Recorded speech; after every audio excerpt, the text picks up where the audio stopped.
Iris Halloran was 41 years old. She had buried her father with her own hands.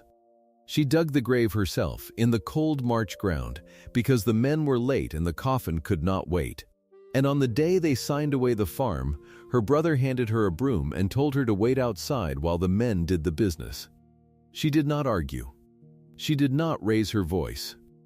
She wiped the flour off her hands on her apron, set the broom against the porch rail, and went out into the yard where the hens were.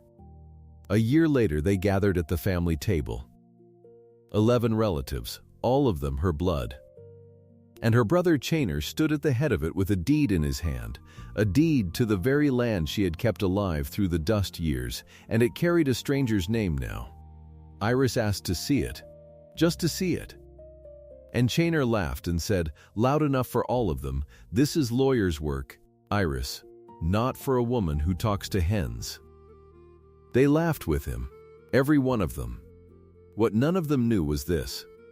Under her bed, in a locked pine box, there were envelopes, 12 winters of them, mail-order lessons, stamped and postmarked.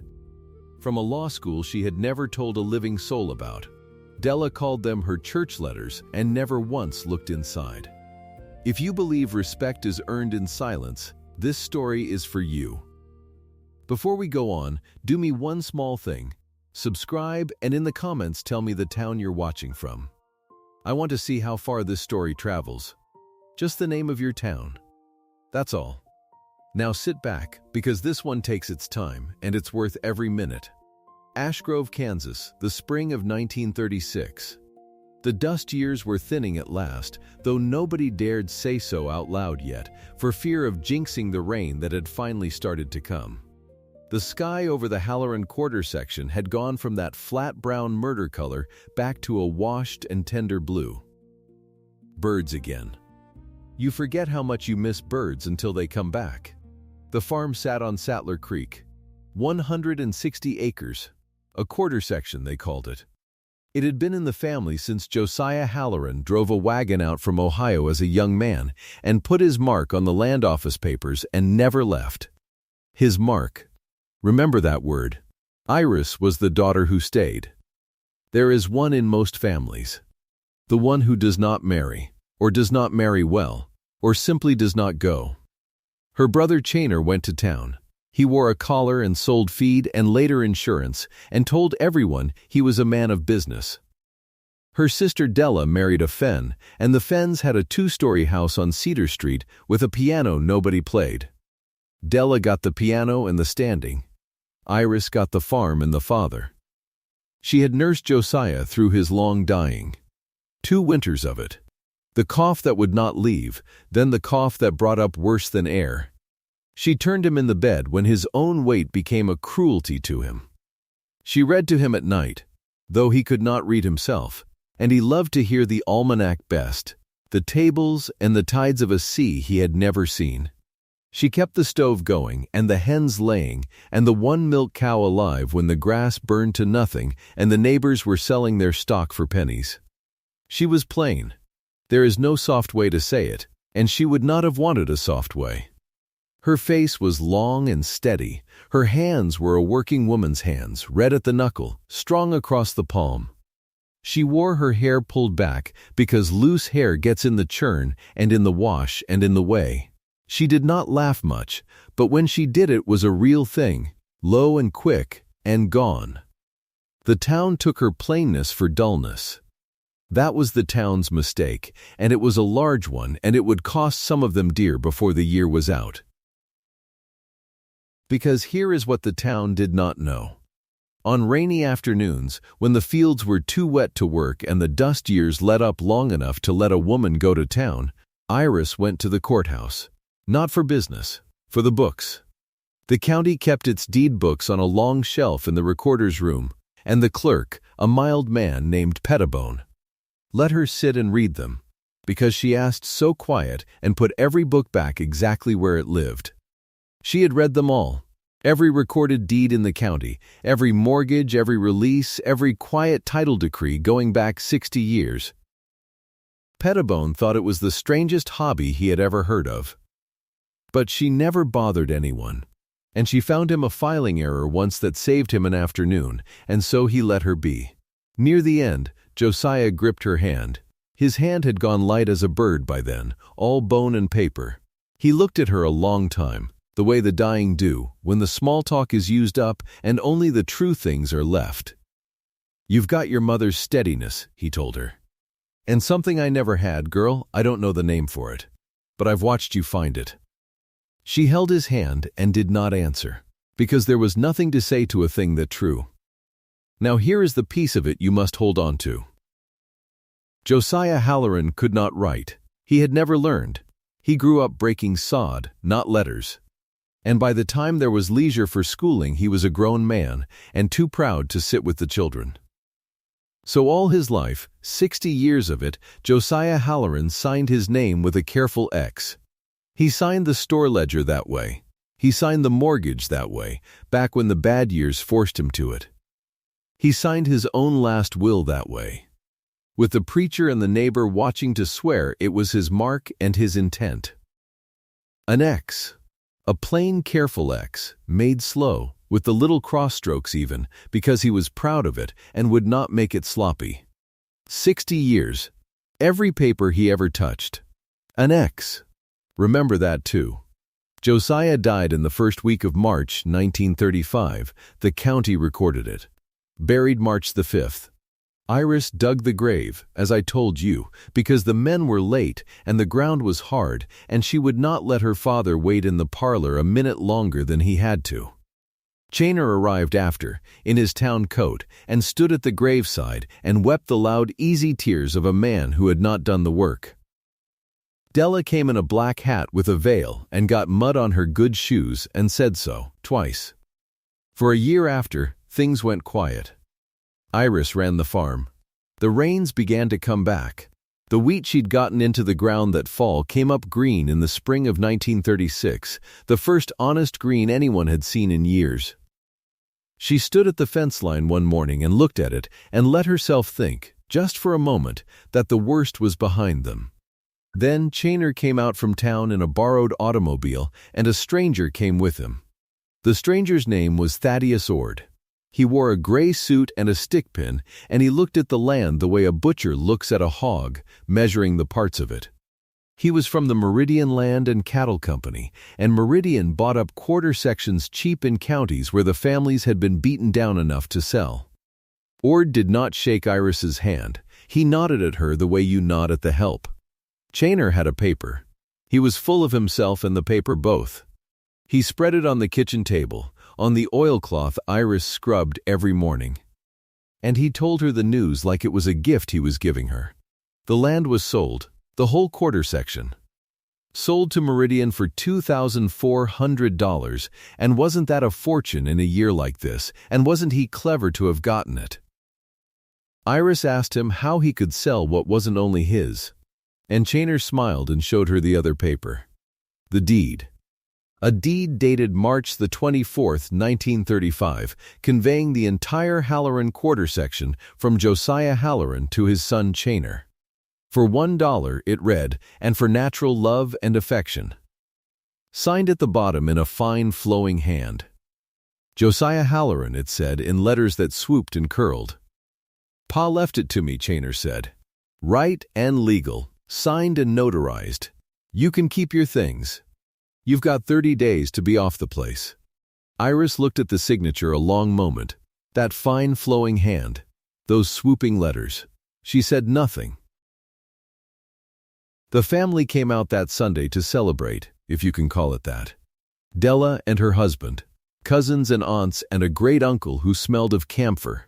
They ate Iris's food and sat in Iris's chairs and talked about the money and what Chainer might do with his share and what Della would do with hers, for she was to get a cut for having, as she put it, helped talk sense into everybody.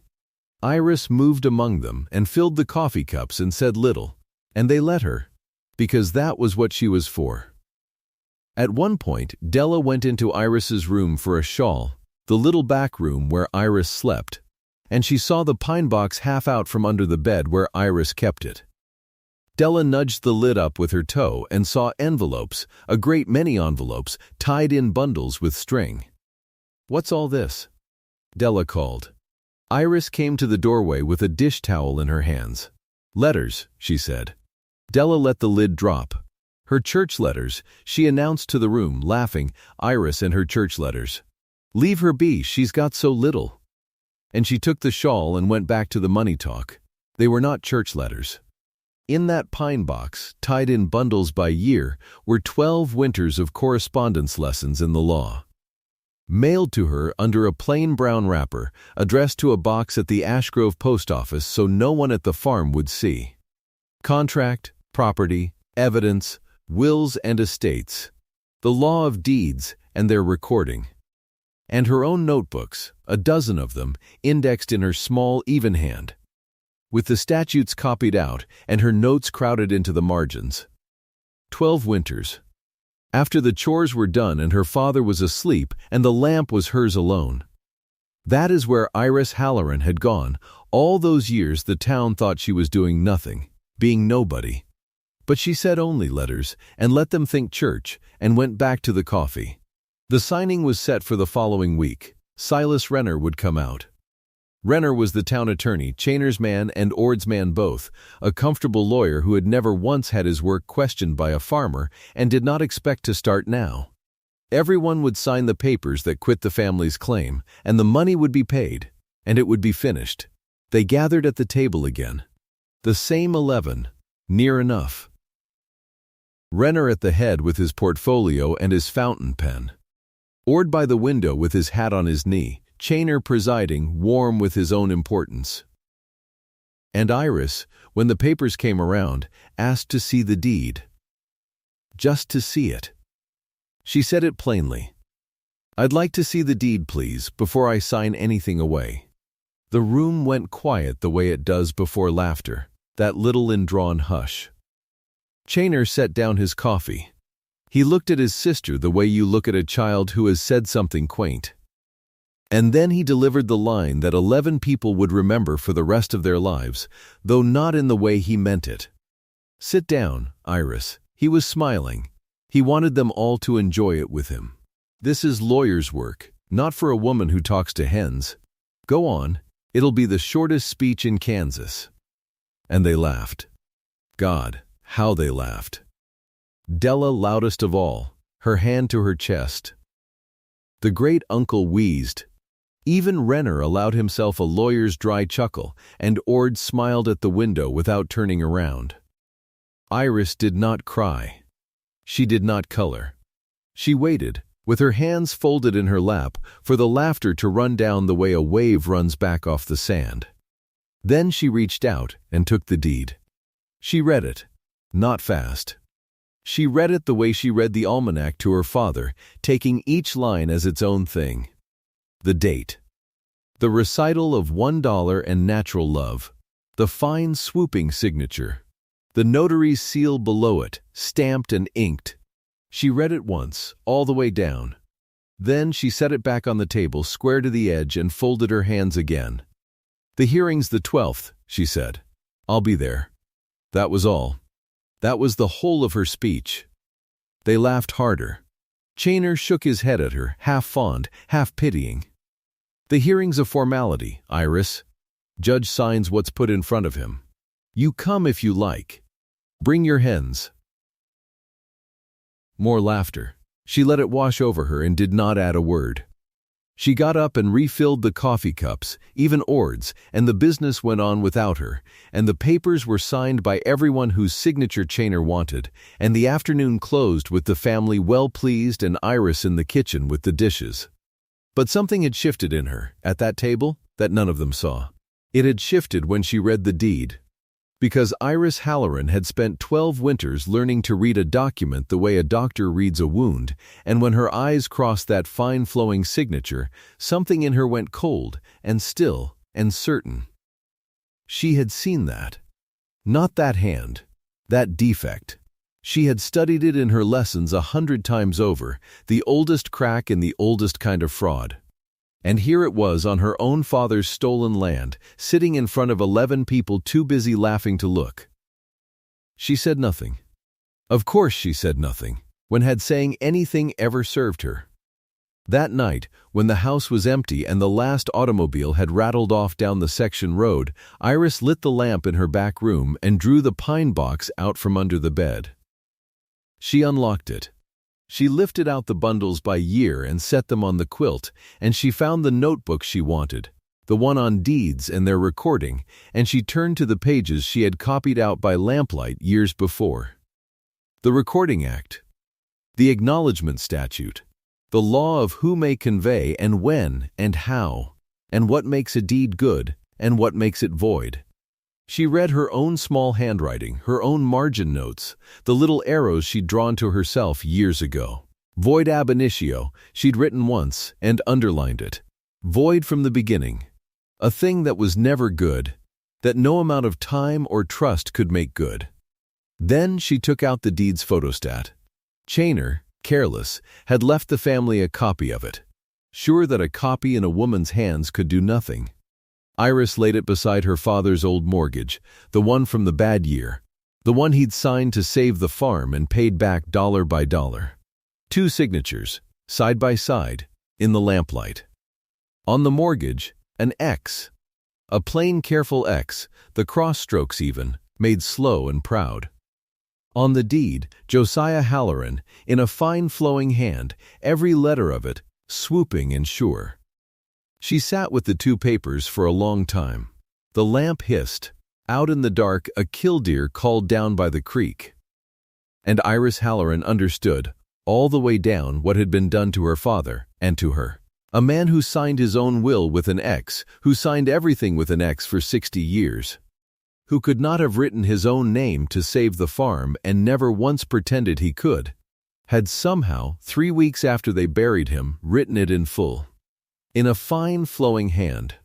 She laid her palm flat on her father's true mark, the honest X, and she did not weep, though it was near.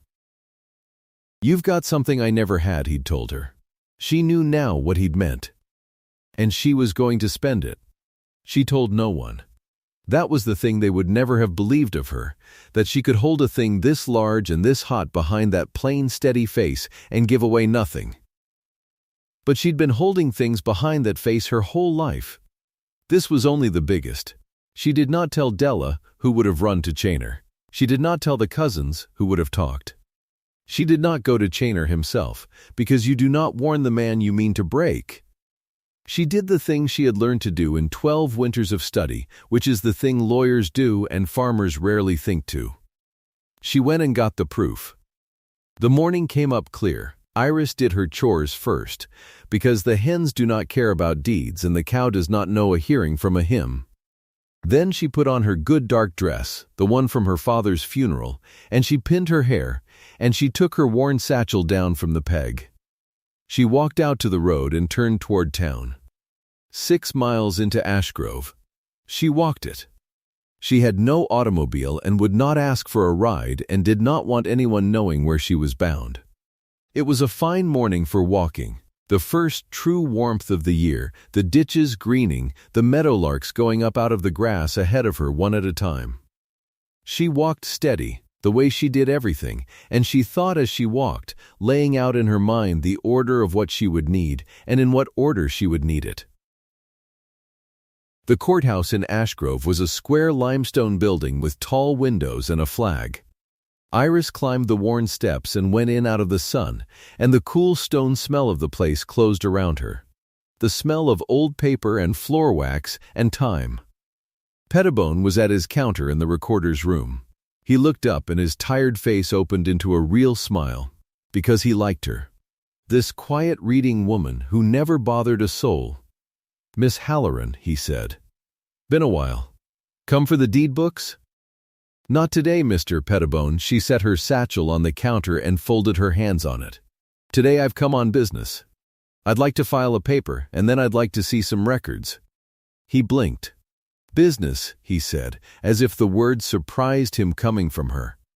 But he was a clerk, and a filed paper was a filed paper, and he reached for his book. "What have you got?" She took it out of the satchel. 1 page, in her own even hand, plain and correct. A notice of appearance in the matter of the land, entered by Iris Halloran, heir-at-law of Josiah Halloran, deceased. She had drafted it the night before, off the form she had copied into a notebook years ago, never once dreaming she would need it for her own father's farm. Pettibone read it. His eyebrows went up slow. He read it again. Then he looked at her over his spectacles, and something in the way he looked had changed. Just a little.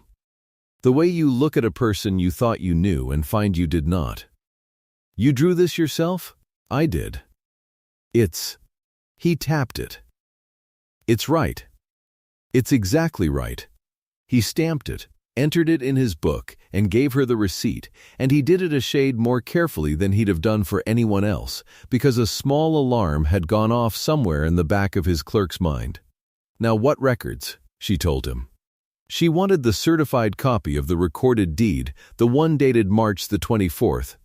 She wanted the county death register for March 1935, and she wanted the notary commission book, the one that recorded who in the county was made a notary and when their commission ran.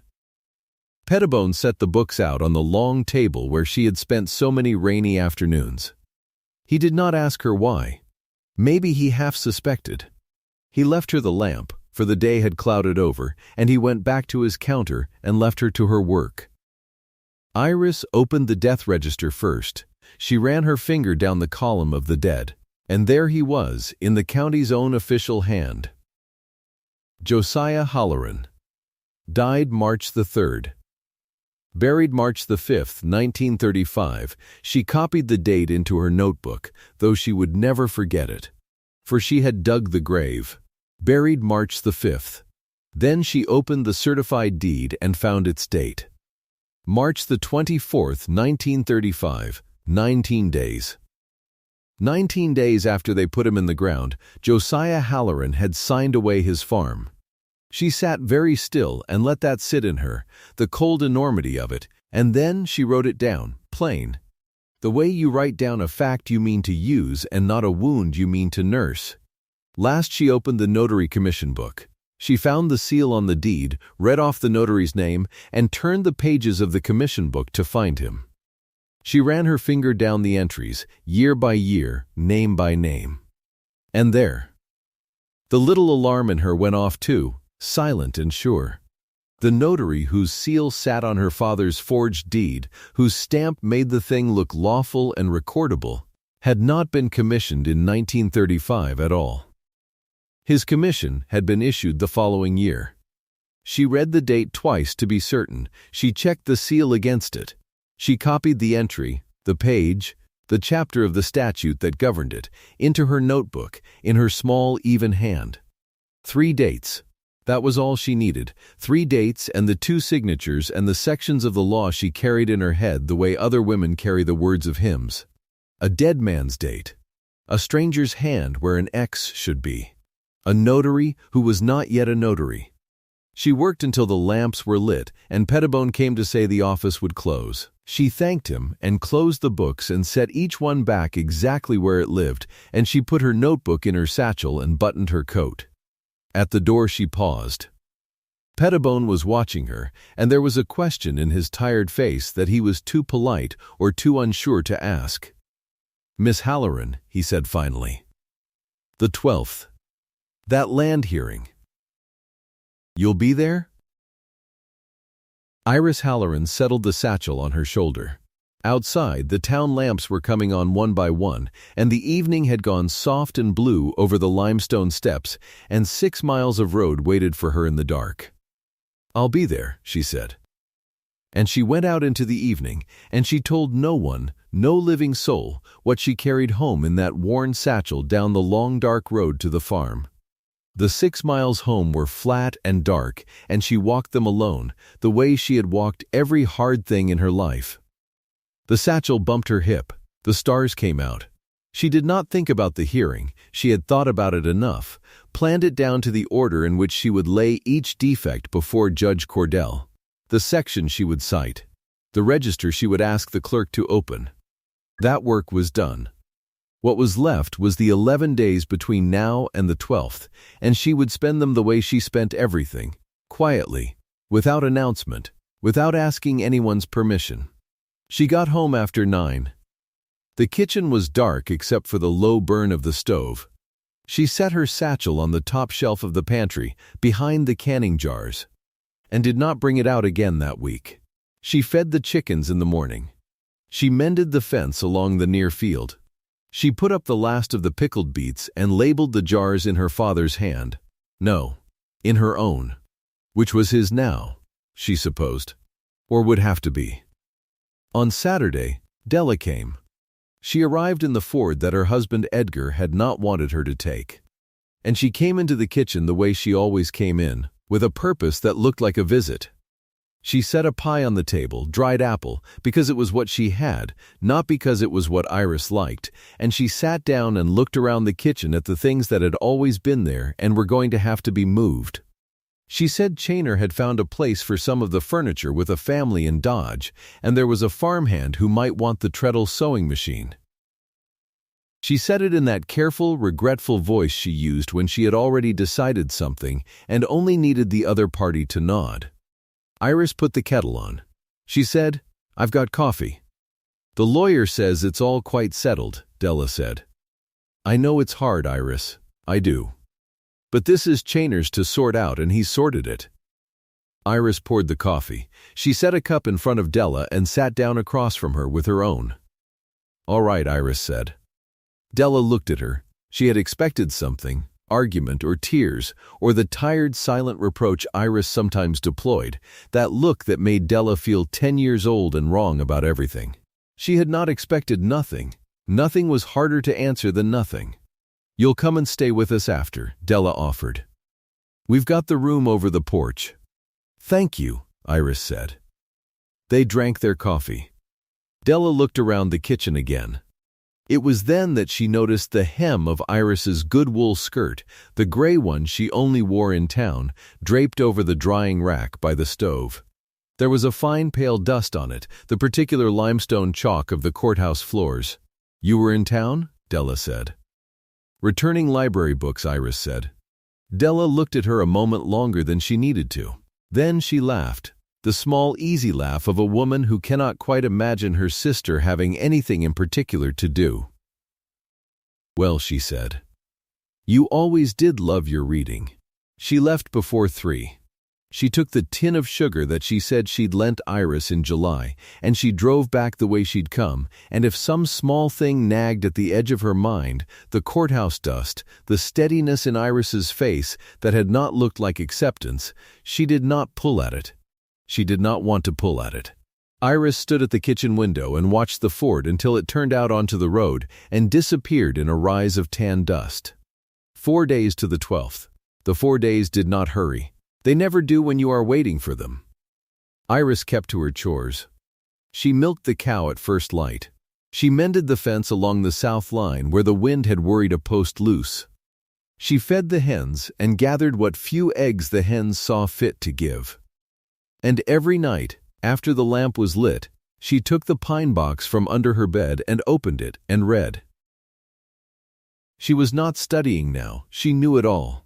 She read the way a woman reads scripture she has known since childhood, not to learn it, but to steady herself against it. The deed's photostat lay on the quilt. Beside it lay her father's old mortgage, the one from the bad year, with his X pressed hard into the paper. She had laid them side by side so many times the creases had gone soft. She did not need to look anymore. She looked anyway. 6 miles off, in the town of Ashgrove, other people were preparing too.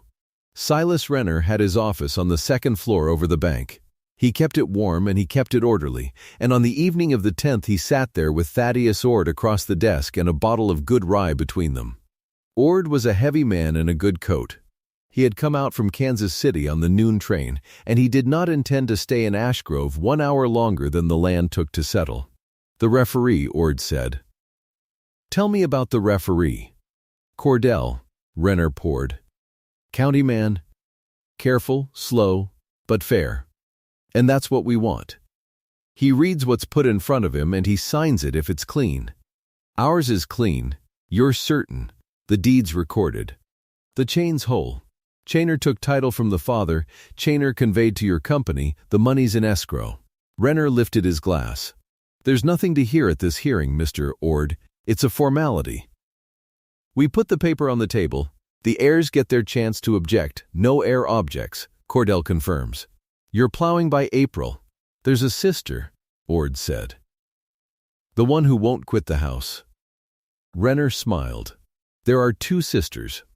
One of them, Della, is married sensible and takes her cut and signs. The other one, he waved his hand. The other one lives out there alone with the chickens. Chainer tells me she asked to see the deed once. I let her look at it. She held it upside down near enough. That was not true. But Renner had told it twice now, and he half believed it. She said she'd come to the hearing. Good, let her come. An heir present and silent can't unwind the sale later. She's the best thing that could happen to us, Ord. She's our clean record. Ord drank. He was not a man who trusted easy answers, and something in the ease of this one sat wrong with him. But he could not name it, and he had paid $2,400. And a man who has paid does not go looking for reasons to be afraid. To the 12th, he said. The 12th, said Renner. Down the street, in the front room of Chainer Halloran's rented house, the family had gathered again. Not all 11. But enough. Della was there, and Edgar, and 2 of the cousins who smelled money. Chainer stood by the stove with his thumbs in his vest and told them how it would go. Cordell reads the deed. Anybody's got a complaint, they say so. Nobody's got a complaint. He looked around the room. Then it's done, and there's money for everybody that stood by me. And Iris? Della said. Chainer laughed. It was an easy laugh, a rich laugh. Iris'll sit in the back and count the knots in the floor. You saw her at the signing. She hasn't got 2 words to rub together in a room full of men. He shook his head, fond and cruel at once. Poor thing. I'll see she's kept. She can have the room over my porch and darn socks the rest of her life. It's more than she'd manage on her own. Della laughed too, but her laugh caught, just slightly, on the memory of a gray skirt hemmed with courthouse dust, and a face across a coffee cup that had not looked like a woman who was beaten. She pushed the memory down. She did not want it. She had a cut coming, and a cut is a hard thing to hold with a doubtful hand. Poor Iris, Della said, and made herself believe it. None of them slept badly. That is the thing about being wrong. It is very comfortable right up until it isn't. The morning of the 12th came clear and cold and bright. Iris was up before the sun. She did the milking in the dark. She fed the stock and banked the fire and washed at the basin, and then she took down the gray wool skirt from the drying rack and brushed the limestone dust from its hem and put it on. She pinned her hair plain. She had no glass worth the name, so she did not study herself. She only made sure her collar sat straight. Then she took the worn satchel down from the top pantry shelf, from behind the canning jars where it had waited. Inside were her father's ledgers, his old mortgage, the deed's photostat, her courthouse notebook, and the certified copies she had carried home 19 days of walking and reading ago. She checked each one. She had checked each one 100 times. She checked it again. She ate a little bread. She was not hungry. She ate it anyway, because a body that has not eaten shakes, and she did not intend to shake. Then she set out to walk the 6 miles to Ashgrove, alone, in the cold, clear morning, the way she had walked it before. The county hearing room was on the ground floor of the courthouse, a long room with a pine floor scrubbed pale and tall windows down the east side. The morning light came through them thick with dust, in slow gold bars that fell across the benches. By 10 o'clock the room was near full. Word had gone round, the way it does in a small county, that the Halloran land was to be settled, and people came to watch the way they came to watch anything. The 11 relatives who had laughed at the signing table sat along the front benches in their town clothes. Chainer sat at the near table beside Silas Renner. Thaddeus Ord sat on Renner's other side with his hat on his knee. Della sat in the front row beside Edgar, in a new hat. Iris came in quietly and sat in the very back, the satchel on her lap, her hands folded on top of it. A few heads turned. A cousin nudged another and whispered, and they both smiled the small smile people keep for a woman they have already decided about. At 10:30, the clerk called the room to order, and Judge Emmett Cordell came in and took the raised desk. He was an old man, spare and gray, with spectacles he wore down his nose. Beside him, the county clerk laid out the great bound registers, the death book and the deed book, and the notary commission book, the way he always did, out of habit, not expecting to open a one of them. Cordell settled his spectacles. "We're here in the matter of the Halloran quarter section on Sattler Creek," he said. "Section conveyed by deed to Chainer Halloran, thence to the Meridian Land and Cattle Company. Mr. Renner appears for the grantee. Is that right?" "It is, Your Honor," Renner said, rising, "and I'm pleased to say it's a simple matter. The deed is recorded, the chain of title is clean, the consideration is paid. We ask the court to confirm the Meridian Company's title so the heirs may be paid and the land put to use. Any of the heirs present?" Renner half turned, gesturing easily toward the room. "Several, Your Honor. Mr. Chainer Halloran, the grantor, Mrs. Della Fenn, and I believe the other sister is here as well." He found Iris in the back and let his eyes rest on her a moment, pleasant and dismissive. "Miss Iris Halloran. Present, Your Honor, so the record shows all heirs had their day." "Very well." Cordell drew the deed toward him. He read it, slow, the way he read everything, his lips moving faintly. Ord watched his face and saw nothing in it but a tired man reading. The bars of dusty light slid a little across the floor. Cordell reached for his pen. Chainer leaned back in his chair. In the front row, Della let out a breath and turned her head and found her sister in the back and gave her a small, pitying smile. The smile you give a thing that is finished.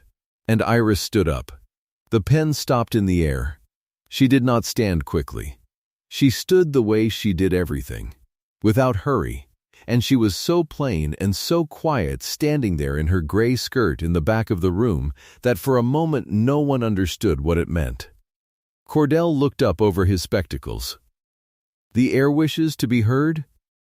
"I do, Your Honor," Iris said. Her voice was not loud. But the room had gone quiet enough that it carried to every corner. Renner turned in his chair, and his mouth made the shape of a smile.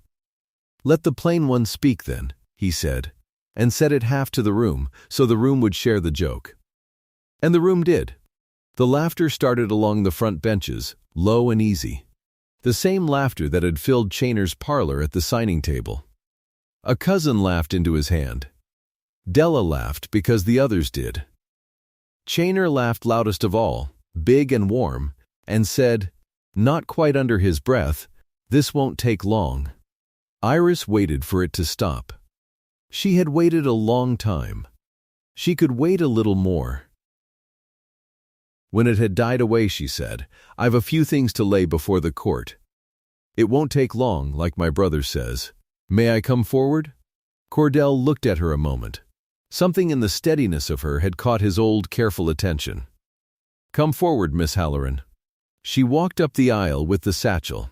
She set it on the empty table across from Renner's, and she opened it. And she took out the first thing. "Your Honor," she said, "before you sign, I'd ask you to look at how my father signed his name." She laid two things on the clerk's desk beneath the judge. One was a store ledger, old and swollen with damp, open to a page of accounts. The other was a mortgage, the paper gone soft at the folds. "This is my father's store account," she said, "kept 60 years at Merrill's in town. And this is the mortgage he gave on this same land in the dry year. Every line where a man's name should be, Your Honor. Look." Cordell drew the ledger toward him. He looked. Down the page, year on year, at the foot of the mortgage, in the same place a signature belonged, there was no signature.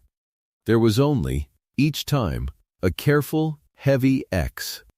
An X pressed into the paper by a hand that had held a plow and never a pen. "My father could not write, Your Honor," Iris said. "Not his name, Not any word. He was born in a sod house and put to work before there were schools to put him in, and he never learned his letters, and he was not ashamed of it. And he never once in 60 years pretended otherwise. He made his mark. That X is my father's hand. There is no other. She took the deed's photostat from the satchel and laid it beside the ledger. Now look at the deed, she said. Look at the name on the deed my brother brought. There, at the foot of the deed that gave away the farm, was a signature. It was written in a fine flowing hand, all loops and tails. Josiah Halloran, it said, in a script the man himself could not have read. A man who signs with an X for 60 years, Iris said, does not learn a copperplate hand in his grave. The room had gone very still. The laughing had stopped. It had stopped some while ago, though no one could have said the moment it did. Renner was on his feet. Your Honor, this proves nothing. A man may have someone guide his hand. A man may sit down, Mr. Renner, Cordell said, not sharply. He was still looking at the two papers, the X and the flourish, side by side. Let her finish. Iris said, there's more, Your Honor. And this the court can settle itself, without my word for any of it. It's in your own books. She turned to the county clerk. Would you open the death register to March of last year? 1935. The clerk looked up at Cordell. Cordell nodded. Once, the clerk drew the heavy death book across and turned its pages, and the whole room heard the pages turn. That was how quiet it had gone. He ran his finger down a column and stopped. Read it, Iris said gently. Please, read what it says for Josiah Halloran. The clerk cleared his throat. Halloran, Josiah, he read. Died the 3rd of March. Buried the 5th of March, 1935. Sattler Creek Burying Ground. The 5th of March, Iris said. She let it sit. Then she touched the deed's photostat with one finger. And now read the date on the deed, Your Honor. The date my father is said to have signed away his land. Cordell did not ask the clerk. He looked himself. He held the photostat up close to his spectacles and he read it out loud, in a voice that had changed. The 24th of March, Cordell said. 1935. 19 days, Your Honor, Iris said. My father was 19 days in the ground when this deed says he took up a pen he never could hold and signed a name he never could write. A dead man conveyed nothing. He could not. There is no law in Kansas or anywhere else under heaven that lets a man in his grave sign away his land. Cordell set the photostat down. He turned to the death register himself with 2 fingers and read it a second time, moving his lips as if the numbers might rearrange if he did not watch them. They did not. Down at the near table, the blood had gone out of Chainer Halloran's face. He was leaning forward now, not back, his big hands flat on the table, and he was looking at his sister as though he had never in his life seen her before. Which, in every way that counted, he had not. Della had both hands pressed to her mouth. There is one thing more, Iris said, and then I'm done. She turned again to the clerk. The deed's acknowledged. There's a notary's seal on it to swear my father appeared and signed. I'd ask the court to open the notary commission book to that name. She read the name off the seal, plain and slow, so the clerk could find it. You'll want the year his commission was issued. The clerk was not slow now. He drew the commission book over and turned the pages fast, and the room leaned with him, and he stopped and put his finger down and went pale himself. Read the year, Iris said. Commission issued, the clerk said, and his voice cracked on it, 1936. 1936, Iris said. This year, the man who swore he watched my father sign in March of 1935 was not made a notary until a year after. He had no seal to press. He had no oath to take.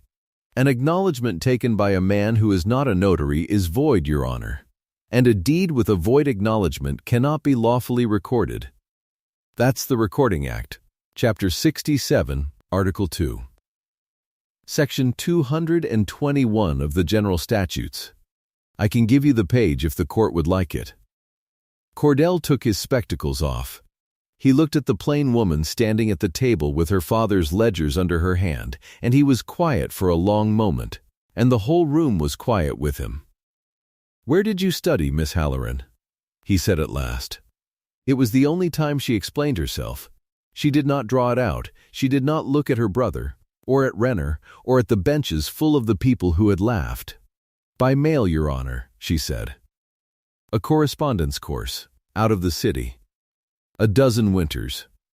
After the chores were done and my father was asleep, at the kitchen table, by the lamp." She paused. "It was something to do in the dark months. And it kept my father's land in reach, when the day came I needed it. That day's come. And that was when the whole room's picture of her turned over at once. You could see it move across their faces, bench by bench. The cousins who had nudged each other, the ones who had smiled the small smile, Della in her new hat. Every one of them had spent this woman's whole life certain they knew exactly what she was. A plain thing, a dull thing, a woman who talked to hens, and every one of them understood in the same breath that they had been wrong about her for 41 years, and that she had let them be wrong, and had been reading law at a kitchen table the whole time they laughed. Renner tried once more. He got half up. "Your Honor, the defects she alleges, they can be cured. The sale was made in good faith. My client, your client," Cordell said, "bought a forgery." He said it without heat, which made it worse. "Sit down, Mr. Renner. You are the attorney of record on this conveyance. You put this deed before this court. Did you at any time look at the date of the grantor's death? Did you at any time check the year of the notary's commission? These are the two things a first-year clerk checks. This woman checked them by mail, by lamplight, alone, and you did not." Renner sat down. He had no answer. There was no answer to have. Cordell put his spectacles back on and drew a sheet of paper toward him and took up the pen he had nearly used a different way. "The court finds," he said, and the clerk began to write it as he spoke, "that the deed purporting to convey the Halloran quarter section from Josiah Halloran to Chainer Halloran is a forgery. The purported grantor was deceased on the date of the instrument. The signature is not his mark. The acknowledgment is void, taken by a party holding no commission on the date sworn. The deed is void from its beginning. It conveyed nothing to Chainer Halloran, and Chainer Halloran therefore conveyed nothing to the Meridian Land and Cattle Company." Ord came up out of his chair. "Now hold on. The purchase is set aside," Cordell said, over him, mild and immovable. "The Meridian Company takes nothing.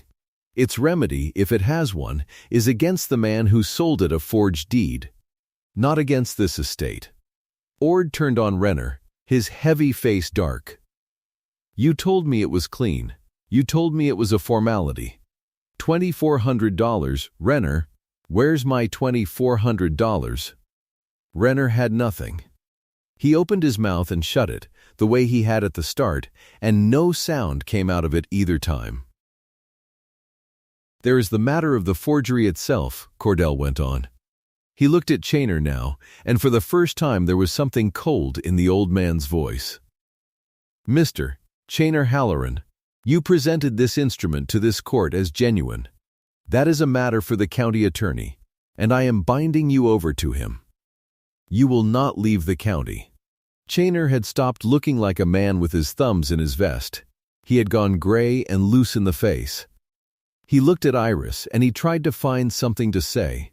The old easy words, the fond cruel words, "Poor thing, poor Iris," and they were not there anymore. They had died in his mouth the moment the clerk read the year off the commission book. He said nothing. There was nothing left in him to say.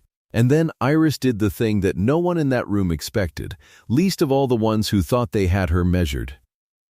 "Your Honor," she said, "I'd ask one thing more. Not for myself. Ask it. The land goes back to my father's estate now. I'd ask it be divided as the law of descent provides among all his children, all of us." She did not look at Chainer when she said it. She did not look at Della. "He'd not have wanted one of us cut out. Whatever's been done. Not even now. Divide it fair, among the heirs. That's what he'd have signed, if he could have signed." That's his true intent, and it's the only thing I came here to protect." Cordell looked at her a long moment over his spectacles. "So ordered," he said, quietly.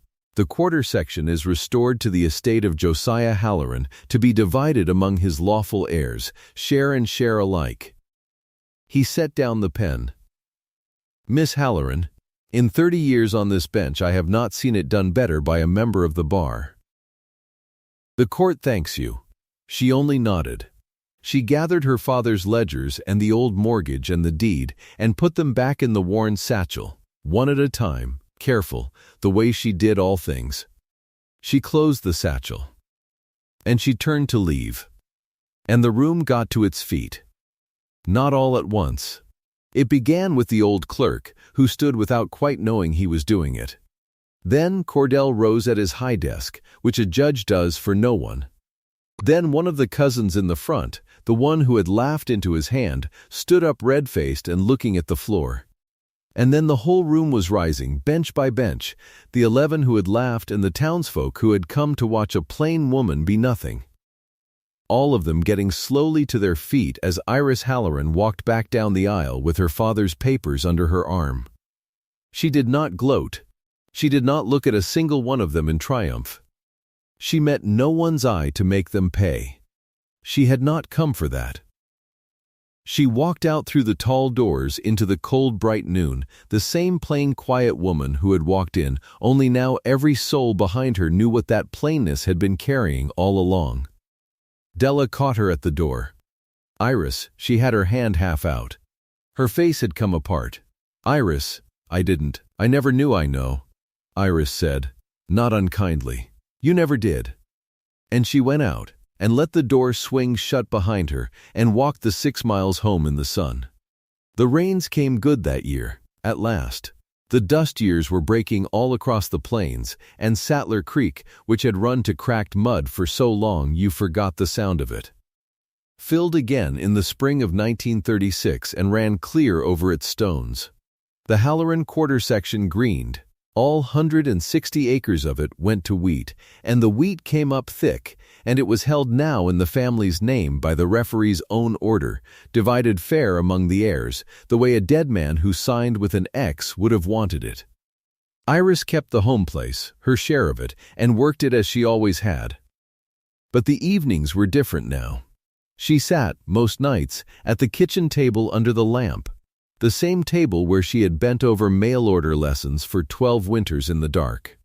There was a small brass plate on the wall by the door.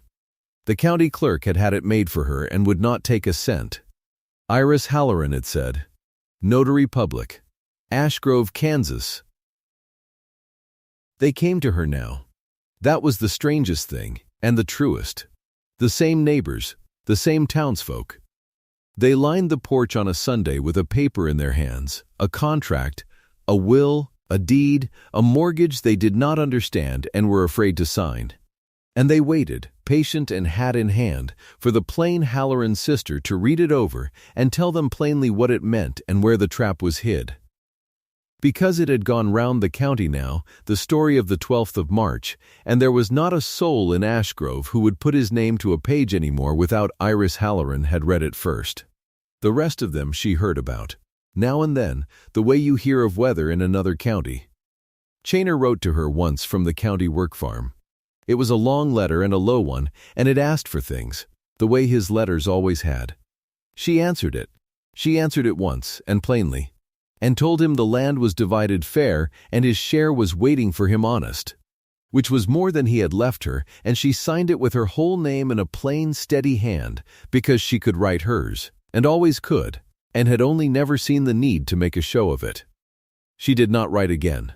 He did not ask her to. Della called on her twice. Iris was cordial and gave her coffee and asked after Edgar, and Della talked too much and left too soon. And after the second time she stopped calling, and Iris did not go after her. Some things mend, and some things only scar over, and a woman of 41 knows the difference, and does not waste herself pretending. And Thaddeus Ord and his Meridian Land and Cattle Company went back to Kansas City with an empty deed and a lawsuit against their own attorney. And in 60 years the company never bought another acre in that county. Word gets round. Word had got round that the formalities out in Ashgrove were not, after all, a rubber stamp, that there was a woman out there at a kitchen table who read every line and knew the year on every seal and could not be got past. So the quiet one had been reading all along. That was the whole of it, in the end. Not luck. Not a trick. Just 12 winters of a lamp burning laid over a book, while the people who loved her, and the people who didn't went right on being sure they knew what she was. Iris Halloran turned down the lamp on the porch, full of waiting neighbors, and told the first of them to come in and sit down, and reached for her spectacles, and got to work. If you've ever been the quiet one in the room, the one they were sure had nothing to say, comment the town you're watching from. I'd like to know how far this one travels.